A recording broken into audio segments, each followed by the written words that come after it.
दोस्तों, 2008 का global financial crisis एक ऐसी ऐतिहासिक गलतियों से भरा था कि जो दुनिया की सबसे पुरानी इन्वेस्टमेंट बैंक को ले डूबा, जिसका नाम था लेमन ब्रदर्स। 2008 में हुए क्रैश का कारण उसके 10 साल पहले लिए गए इकोनॉमिक फैसलों में छुपा था। ईयर 1990 से 2005 के दरमियान अमेरिका में हाउसिंग सेक्टर को बढ़ावा देने के लिए एक प्रकार के आसान हाउसिंग लोन दिए गए थे जिनको कहा जाता है सब प्राइम मॉर्गेज। ये एक प्रकार के लोन थे जो कम क्रेडिट रेटिंग वाले लोगों को घर खरीदने के लिए दिए गए थे। 15 सालों में दिए गए इन लोन्स का वैल्यू $1 ट्रिलियन से ज्यादा था। साथ ही इसमें global financial bank Lehman Brothers ने भी इन्वेस्ट किया था, जिसका वैल्यू $100 बिलियन था। लेकिन यह फैसला जोखिम भरा था क्योंकि भारी मात्रा में ऐसे लोन्स दिए गए थे जिनके ग्राहक लोन चुकाने में असमर्थ थे। 2006 से आगे ऐसे लोगों की संख्या बढ़ने लगी जो लोन चुका नहीं पा रहे थे। उसके बाद शुरू हुआ 2008 का काला अध्याय। 2008 तक कुल दिए गए लोन्स में से 25% लोन्स डिफॉल्टर श्रेणी में गए, यानी हर 100 में से 25 लोग लोन चुका नहीं पा रहे थे, जिसकी वजह से अमेरिकन इकोनॉमी को लगभग $8 ट्रिलियन का नुकसान हुआ। साथ में लेमन ब्रदर्स बैंक भी दिवालिया हो गया। बैंक दिवालिया होने लगे, जिसकी वजह से स्टॉक मार्केट में भारी गिरावट आई। डाउ जोन्स 14,000 से गिरकर 6,000 पर आ गया। साथ साथ भारतीय शेयर बाजार में सेंसेक्स 21,000 से गिरकर 8,000 पर आ गया। इसके बाद सभी देशों की बैंकों ने तथा सरकारों ने इकोनॉमी में लिक्विडिटी यानी पैसा मुहैया कराने को प्रायोरिटी दी।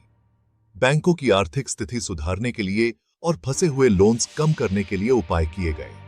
कंप्लीट इकोनॉमिक कोलैप्स रोकने के लिए गवर्नमेंट ने कई बेल आउट पैकेजेस दिए जिनका वैल्यू लगभग $2 ट्रिलियन था। 2009 में डाउ और सेंसेक्स ने अपने पुराने लेवल्स पर वापस आना शुरू किया, जो एक नए दौर की शुरुआत थी, जिसके बाद मार्केट में एक और नए बुल रन की शुरुआत हुई।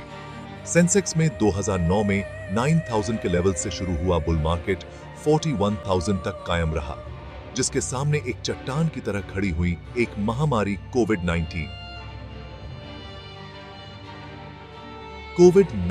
क्रैश हम सभी ने महसूस किया, जिसकी वजह से डाउ जोन्स 29,000 से गिरकर 18,000 पर आ गया, जबकि भारतीय शेयर बाजार में सेंसेक्स 41,000 से गिरकर 25,000 पर आ गया।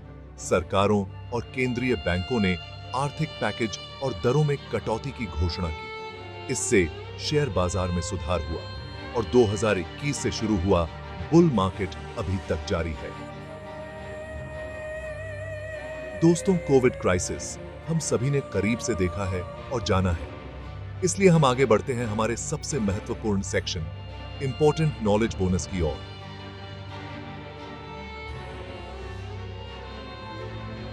जिस तरह एक अनुभवी नाविक को हवाओं को पढ़ने में सक्षम होना चाहिए, उसी तरह एक इन्वेस्टर को मार्केट का रुख समझने में माहिर होना चाहिए। दोस्तों, जब भी मार्केट गिरता है तब हम सिर्फ नेगेटिव ट्रेंड मानकर चलते हैं, लेकिन सभी मार्केट डिक्लाइंस समान नहीं होते हैं।